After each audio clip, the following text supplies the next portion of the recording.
এর আগের ক্লাসে আমি থার্ড সামেটিভ শুরু করেছি, যেখানে সপ্তম অধ্যায় থেকে তোমাদের পাঠ্যসূচিতে থার্ড সামেটিভ শুরু হচ্ছে।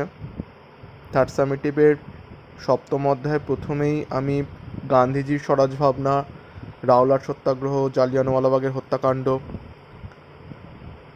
প্রথম বিশ্বযুদ্ধে ভারতে কী প্রভাব পড়েছিল প্রভৃতি বিষয় নিয়ে দীর্ঘ আলোচনা করেছি। আজকের ক্লাসে আমি মূলত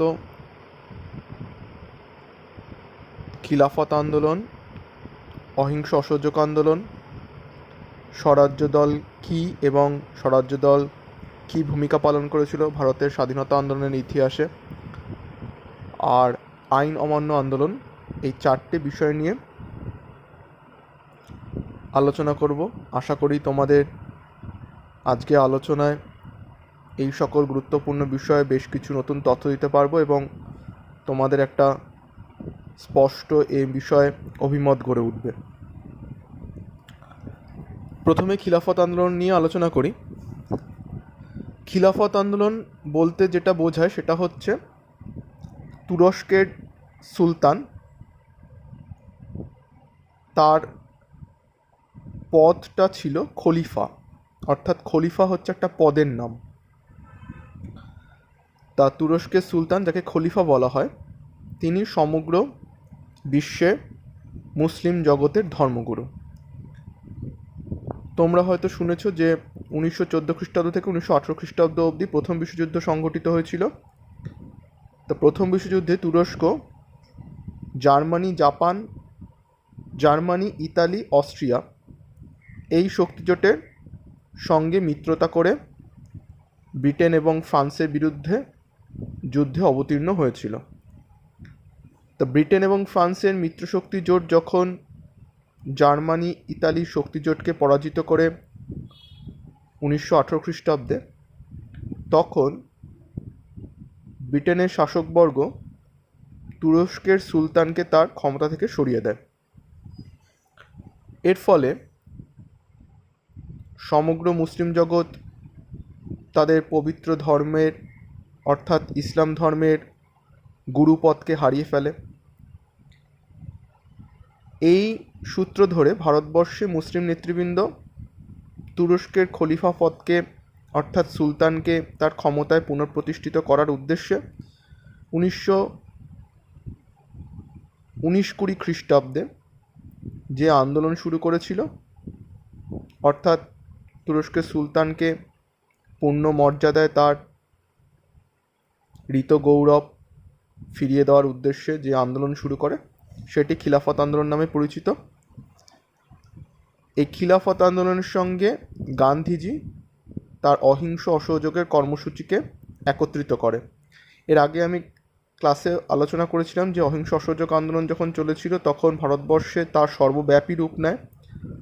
একটি ঘটনার ফলে অহিংস অসহযোগ আন্দোলনকে গান্ধীজি সমগ্র ভারত থেকে প্রত্যাহার করে নিয়েছিল, না হলে সেই সময় ভারতবর্ষ স্বাধীন হয়ে যেত। তা খিলাফতি আন্দোলনকে কংগ্রেসি নেতৃবৃন্দ সমর্থন করেছিল, অবশ্যই ভারতের স্বার্থকে সামনে রেখে। তা এই আন্দোলনের অর্থাৎ খিলাফত আন্দোলনের যে সমস্ত নেতৃবৃন্দ প্রধান ভূমিকা পালন করেছিল তাদের মধ্যে উল্লেখযোগ্য ছিল মোহাম্মদ আলী ও শৌকত আলী, যাদের আলী ভ্রাতৃদ্বয় বলা হয়, মৌলানা আবুল কালাম আজাদ, যিনি স্বাধীন ভারতের প্রথম শিক্ষামন্ত্রী, এছাড়া হাকিম আজমোল্লা খাঁ, হসরত মোহানি প্রমুখ মুসলিম নেতৃবৃন্দ এই আন্দোলনে উল্লেখযোগ্য ভূমিকা নেয়।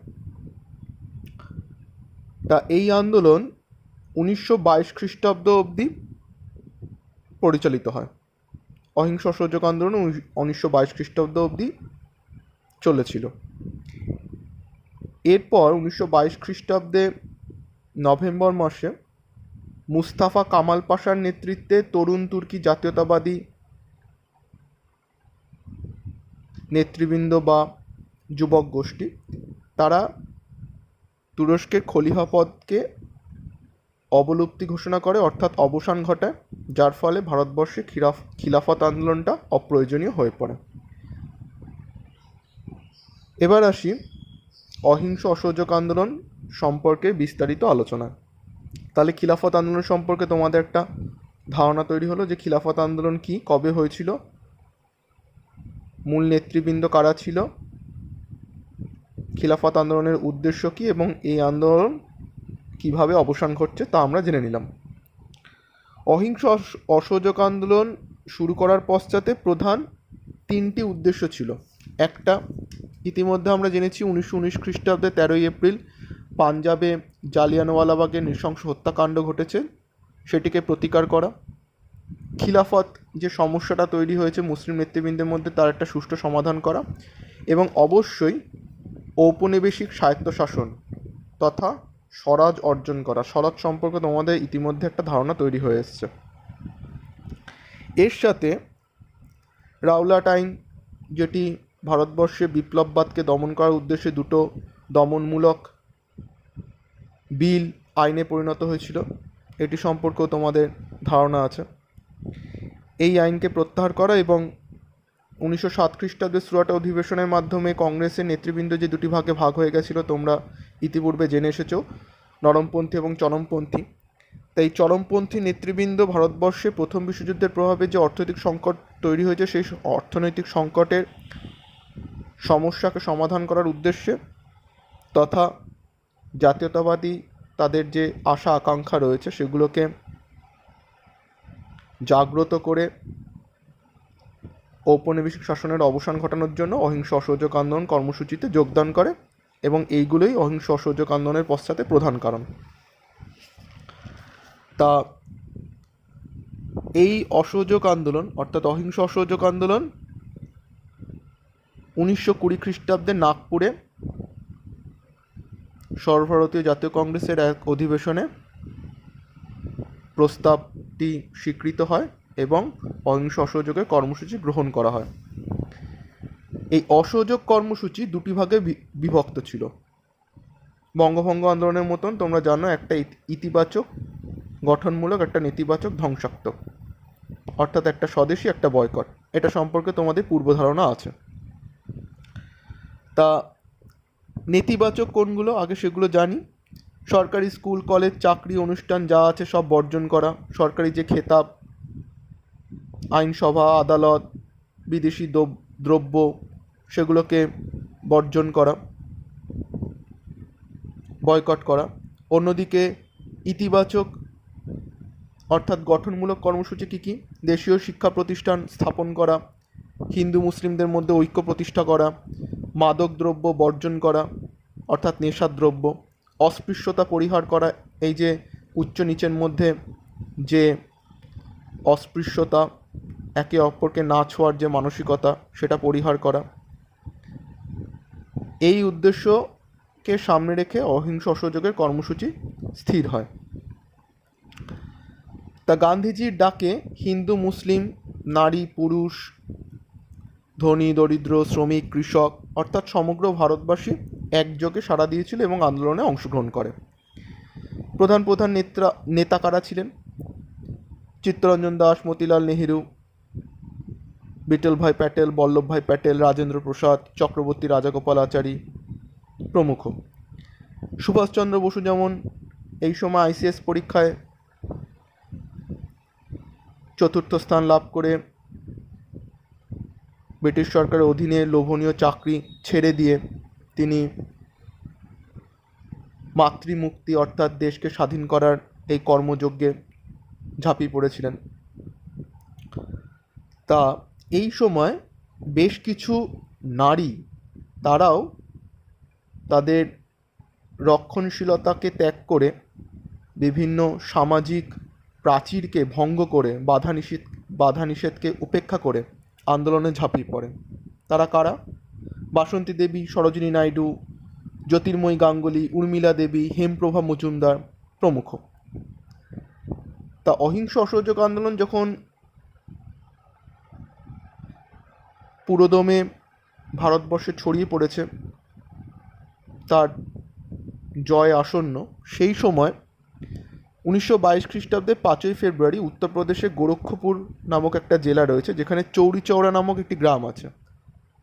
সেখানে একটি ঘটনা ঘটে। ঘটনাটি কি?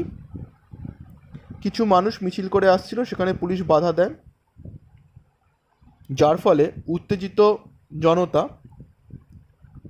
থানায় আগুন ধরিয়ে দেয় এবং 22 জন পুলিশ মারা যায়। এই ঘটনাটাই চৌরিচৌরা ঘটনা নামে পরিচিত, যার ফলস্বরূপ গান্ধীজি খুব মর্মাহত হন এবং 25শে ফেব্রুয়ারি অহিংস অসহযোগ আন্দোলন সমগ্র দেশ থেকে তিনি তুলে নেন। 10ই মার্চ তাকে গ্রেপ্তার করা হয়। এবার অহিংস অসহযোগ আন্দোলন সমগ্র ভারতবর্ষ থেকে তুলে নেওয়ার পশ্চাতে গান্ধীজির বেশ কিছু যুক্তি ছিল, যেটি অবশ্যই সেই সময়ের পরিপ্রেক্ষিতে বহু গণ্যমান্য ব্যক্তিগণ এবং ঐতিহাসিকগণ মেনে নিয়েছেন। কী রকম? প্রথমত, যে সমগ্র ভারতবাসী ব্রিটিশ সরকারের বিরুদ্ধে লড়াই করছে, তারা কিন্তু নিরস্ত্র, তারা দেশকে স্বাধীন করার জন্য মৃত্যুকে বরণ করে নিতে প্রস্তুত, কিন্তু ব্রিটিশ সরকার যদি একবার হিংসার পথ গ্রহণ করে তাহলে কিন্তু তাদের মৃত্যু মিছিল শুরু হয়ে যাবে। অর্থাৎ বহু জনগণ যারা অংশগ্রহণ করেছে, সরল প্রকৃতির মানুষ, তারা ব্রিটিশ সরকারের হাতে নির্মমভাবে অত্যাচারিত হবে এবং নিহতও হবে। তাছাড়া গান্ধীজি এই আন্দোলনটা অহিংসা সত্যাগ্রহের পথ অনুসরণ করে শুরু করেছিল। সেখানে হিংসার প্রবেশ সম্পূর্ণভাবে নীতিবিরুদ্ধ ছিল। তা সেখানে হিংসার প্রবেশ ঘটে যাওয়ার ফলে গান্ধীজির পক্ষেও এই আন্দোলনের নীতি আদর্শকে যখন ধরে রাখা সম্ভব হলো না, তখন তিনি এই আন্দোলনটিকে প্রত্যাহার করে নিলেন। অবশ্যই সেটি নীতিগত সিদ্ধান্ত। আর কি, বহুদিন ধরে স্কুল কলেজ বন্ধ রয়েছে, অভিভাবকরা ক্ষুব্ধ, মধ্যবিত্ত বিভিন্ন বেকার যুবক বিভিন্ন পেশায় নিযুক্ত, তারা জীবিকাহীন হয়ে পড়ে রয়েছে, বঞ্চিত হচ্ছে, তারা অধৈর্য হয়ে গেছে। কৃষকরা যদি হিংসার পথ নেয় তাহলে তাদের জমি জমা ব্রিটিশ সরকার বাজেয়াপ্ত করে নেবে, তাদের মনোবলকে ভেঙে দেবে। তাছাড়া যে খিলাফত আন্দোলনকে সংযুক্ত করা হয়েছিল অহিংস অসহযোগ আন্দোলনের সঙ্গে, সেই খিলাফত আন্দোলনটাই অপ্রয়োজনীয় হয়ে পড়ে, যার ফলস্বরূপ অহিংস অসহযোগ আন্দোলনকে তুলে নেওয়া হয়। এই যুক্তিগুলি প্রধানত অহিংস অসহযোগ আন্দোলন তুলে নেওয়ার পশ্চাতে দায়ী ছিল। এবার আসি স্বরাজ্য দল কী এবং কী তার কর্মসূচি। তাহলে অহিংস অসহযোগ আন্দোলন সম্পর্কে তোমাদের একটা চিন্তাধারা তৈরি হলো। চিত্তরঞ্জন দাস এবং মতিলাল নেহেরু গান্ধীজির অহিংস অসহযোগ আন্দোলনের বিকল্প হিসাবে একটা রাজনৈতিক কর্মসূচি পেশ করার চেষ্টা করলেন। কি? তারা অহিংস অসহযোগ নীতির পরিবর্তে মন্টেগু চেমসফোর্ড শাসন সংস্কার আইনে যে কেন্দ্রীয় সরকার এবং প্রাদেশিক সরকার বিভিন্ন দপ্তর বিভাগ বন্টন করে দেওয়া হয়েছিল, ইতিমধ্যে আমি আগের ক্লাসে আলোচনা করেছি, সেখানে ওই চেমসফোর্ড আইন অনুসারে, মন্টেগু চেমসফোর্ড শাসন সংস্কার আইন অনুসারে তারা নির্বাচনে অংশগ্রহণ করা ঠিক বলে মনে করলেন। অর্থাৎ আইনসভায় উপস্থিত থেকে তারা সরকারকে সকল কাজে বাধা সৃষ্টি করবে এবং সরকারকে ব্যতিব্যস্ত করে তুলবে, যাতে তাদের স্বরাজ অর্জনের পথ প্রশস্ত হয়। হাকিমাজ মোল্লা খাঁ, বিটলভাই প্যাটেল, মদনমোহন মালব্য, শ্রীনিবাস আয়েঙ্গার, কেলকার, জয়কার, সত্যমূর্তি প্রমুখ নেতৃবৃন্দ এই আইনসভায় প্রবেশের সমর্থক ছিল। অর্থাৎ নির্বাচনের মাধ্যমে জয়যুক্ত হয়ে আইনসভার সদস্য হওয়ার পদে নিজেকে নিযুক্ত করার পক্ষপাতী ছিল। তাই এদেরকে প্রো চেঞ্জার বলা হতো। আর বল্লভভাই প্যাটেল, রাজেন্দ্র প্রসাদ, ডক্টর আনসারি, তারপরে চক্রবর্তী রাজাগোপালাচারী প্রমুখ নেতারা গান্ধীজির অসহযোগ নীতির পূর্ণ সমর্থন করেছিল। অর্থাৎ তারা নির্বাচনে অংশগ্রহণ করতে রাজি হয়নি, আইনসভার সদস্য হতে রাজি হয়নি, তাদেরকে নো চেঞ্জার বলা হতো। তাহলে কারা প্রো চেঞ্জার এবং কেন প্রো চেঞ্জার, এবং কারা নো চেঞ্জার এবং কেন তাদের নো চেঞ্জার বলা হয়েছে সেটা জেনে নিলাম। তা জাতীয় কংগ্রেসের 1923 খ্রিস্টাব্দে 1 জানুয়ারি জাতীয় কংগ্রেসের অভ্যন্তরে কংগ্রেস খিলাফত স্বরাজ্য দল নামে একটি দল প্রতিষ্ঠিত হলো।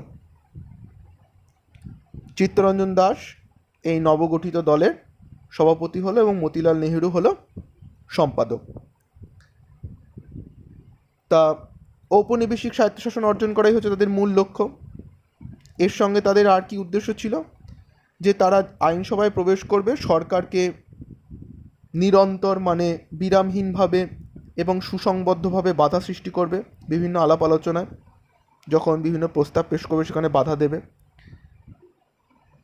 দ্বিতীয়ত কি, সরকারি যে বাজেট হবে সেই বাজেটকে তারা প্রত্যাখ্যান করবে। তৃতীয়ত কি, নানাবিধ বিল এবং প্রস্তাব তারা উত্থাপন করবে যাতে ভারতের জাতীয়তাবাদের পথ আরও প্রশস্ত হয়। আর চতুর্থত কি, সুনির্দিষ্ট ক্ষেত্রে ভারতবর্ষে উন্নতির জন্য তারা অর্থনৈতিক নীতি গ্রহণ করবে যাতে সেখানে বিদেশি শোষণ বন্ধ হয়, অর্থাৎ ব্রিটিশ শাসনের শোষণমূলক মানসিকতা যেন দূর হয়। এই উদ্দেশ্য এবং লক্ষ্যগুলোকে সামনে রেখে তারা ভারতবর্ষের আইনসভা নির্বাচনে মত প্রকাশ করছিল। তা 1925 খ্রিস্টাব্দে বিটল ভাই প্যাটেল কেন্দ্রীয় আইনসভার সভাপতি বা স্পিকার, তোমরা নাম শুনেছ, অধ্যক্ষ যাকে বলে, সেটা নির্বাচিত হয়।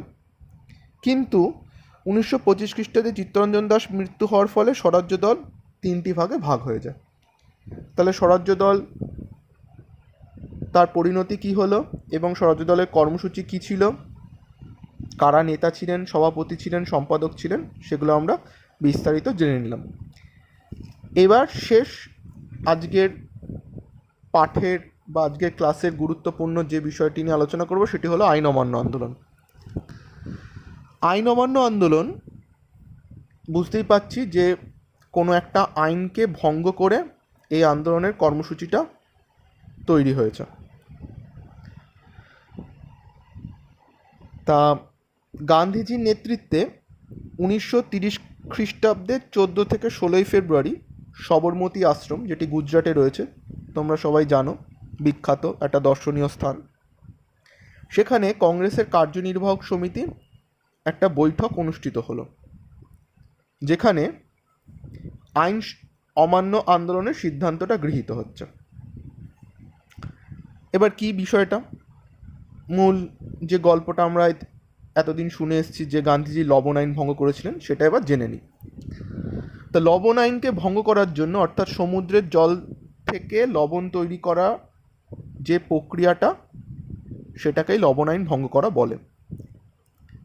1930 খ্রিস্টাব্দে 12ই মার্চ 78 জন অনুগামীকে নিয়ে গান্ধীজি সবরমতী আশ্রম থেকে গুজরাটের সমুদ্র উপকূল ডান্ডি গ্রামের উদ্দেশ্যে পদযাত্রা শুরু করলেন, অর্থাৎ পায়ে হাঁটা কর্মসূচি তিনি গ্রহণ করলেন।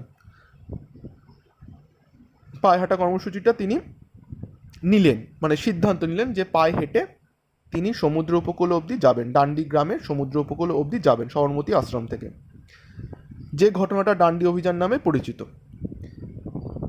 24 দিনে 241 মাইল পথ তিনি পায়ে হেঁটে, ওই ক্ষুদ্র ছোট মানুষটি, গান্ধীজি যদি কেউ পূর্ণ প্রতিকৃতি দেখে থাকো, ছবি দেখে থাকো, তাহলে দেখবে যে গান্ধীজি খুব শর্ট হাইট ছিলেন, বেশি হাইট তার ছিল না।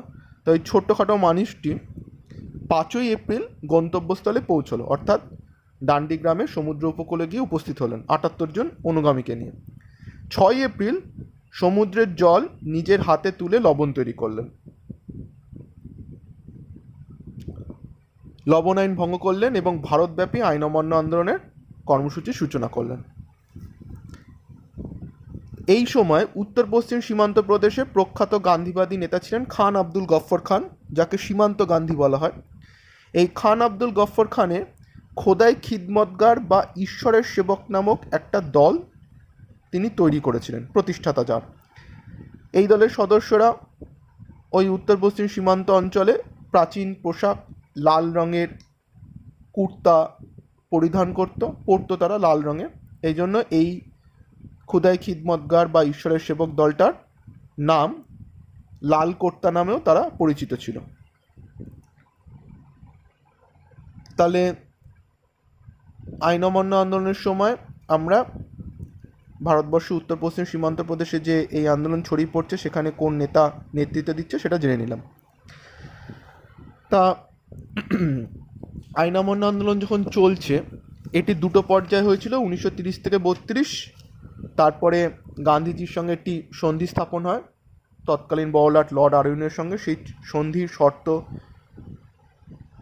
ব্রিটিশ সরকার অমান্য করে। তারপরে আবার দ্বিতীয় দফায় 32 থেকে 34 আইন অমান্য আন্দোলন পরিচালিত হয়েছিল। তা 1931 খ্রিস্টাব্দে 5ই মার্চ গান্ধীজি এবং বড়লাট লর্ড আরউইনের মধ্যে একটি চুক্তি হয়, যেটি গান্ধী আরউইন চুক্তি নামে পরিচিত। তোমাদের পাঠ্য বইয়ের টুকরো কথায় উল্লেখ আছে, দেখবে তোমরা। কি তার উদ্দেশ্য, চুক্তিটার উদ্দেশ্য কি? ভারতব্যাপী যে ঐক্যবদ্ধ আন্দোলন শুরু হয়েছে, যে আন্দোলনে ব্রিটিশ সরকার ভীত সন্ত্রস্ত হয়ে পড়েছে, তখন তারা কংগ্রেসের সঙ্গে আপোষ করতে রাজি হয়ে গেছে। এই উদ্দেশ্যকে সামনে রেখে 1931 খ্রিস্টাব্দে 5ই মার্চ দুজনের মধ্যে চুক্তি হচ্ছে। তা 1930 খ্রিস্টাব্দে নভেম্বর মাসে সরকার বিভিন্ন দলের, ভারতবর্ষের বিভিন্ন দলের নেতৃবৃন্দের সঙ্গে লন্ডনে একটা গোল বৈঠক করলো, যেটি প্রথম লন্ডনে গোল টেবিল বৈঠক নামে পরিচিত। তাই চুক্তির অর্থাৎ গান্ধী আরউইন চুক্তির শর্ত কী ছিল? সরকার সকল রকম যে অর্ডিন্যান্স এবং স্বৈরাচারী আইন এনেছে ভারতে জাতীয়তাবাদকে ধ্বংস করার জন্য, স্বাধীনতা আন্দোলনের উদ্দেশ্যকে দমন করার উদ্দেশ্যে, স্বাধীনতা আন্দোলনের উদ্দেশ্যকে দমন করার জন্য সেই আইনকে প্রত্যাহার করতে হবে। আর একমাত্র হিংসাত্মক কাজে যে সমস্ত বন্দীরা কারাকক্ষে অত্যাচারিত জীবনযাপন কাটাচ্ছে, কারাকক্ষে বন্দী হয়ে রয়েছে, তারা ছাড়া সকল রাজনৈতিক যে সমস্ত বন্দী রয়েছে তাদেরকে মুক্ত করে দিতে হবে। এই ছিল দুটো শর্ত। তা 1931 খ্রিস্টাব্দে সেপ্টেম্বর মাসে আবার লন্ডনে দ্বিতীয় গোলটেবিল বৈঠক হয়, যেখানে গান্ধীজি এবং নারী সমাজের পক্ষে, মানে নারীদের প্রতিনিধিত্ব করেছিল সরোজিনী নাইডু, এই বৈঠকে যোগ দিয়েছিল। ভারতবর্ষের কেন্দ্র এবং প্রদেশগুলোতে দায়িত্বশীল সরকার গঠন, অর্থ, সেনা, প্রতিরক্ষা, পররাষ্ট্র, এই 4টে দপ্তর, অর্থ দপ্তর, সেনা দপ্তর, প্রতিরক্ষা দপ্তর এবং পররাষ্ট্র দপ্তর, এই 4টে দপ্তরে সরকারের পূর্ণ ক্ষমতা তারা দাবি করে এসেছিল। এরপর 1932 খ্রিস্টাব্দে তৃতীয় গোলটেবিল বৈঠক হয়, যেখানে কংগ্রেস আর যোগদান করেনি, এখানে মুসলিম লীগ যোগদান করেছিল। আমাদের পরবর্তী অধ্যায়ে অর্থাৎ 8ম অধ্যায়ে মুসলিম সম্পর্কে আলোচনা রয়েছে, সেখানে আমি মুসলিম লীগ সম্পর্কে বিস্তারিতভাবে আলোচনা করব। তাই এই হলো আইন অমান্য আন্দোলন, যেখানে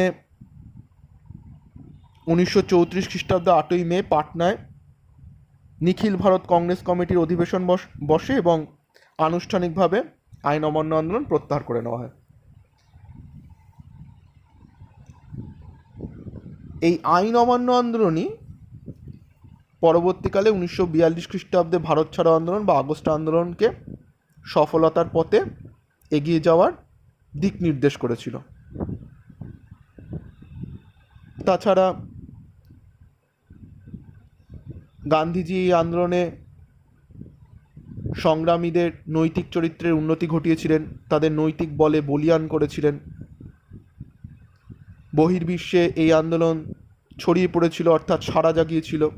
ছড়িয়ে পড়েছিল বলতে আমি বোঝাতে চাইছি যে এই আন্দোলনের খবর সমগ্র বিশ্বে ছড়িয়ে পড়ে। সেখানকার অর্থাৎ বিশ্ব জনমত তখন এই আন্দোলন সম্পর্কে তাদের স্বতঃস্ফূর্ত সমর্থন জানায়। এবং সবচেয়ে বড় কথা, এই আন্দোলন প্রমাণ করে যে কংগ্রেস হচ্ছে ভারতবর্ষের শ্রেষ্ঠ দল, তাকে উপেক্ষা করে ব্রিটিশ সরকার কোনো সিদ্ধান্ত নিতে পারবে না। তাহলে আজকে 4টে আন্দোলন সম্পর্কে, 3টে আন্দোলন এবং একটি দলের কর্মসূচি সম্পর্কে বিস্তারিতভাবে জেনে নিলাম। তোমরা বাড়িতে অবশ্যই পাঠ্য বইয়ে এই 4টে আন্দোলন মন দিয়ে পড়বে এবং আমি যেগুলো বললাম সেগুলোকে তোমাদের নোট বইয়ে, নোট খাতায় নোট করে রাখবে, যাতে তোমাদের পরীক্ষা সময় উত্তরপত্র আরও সমৃদ্ধ হয়।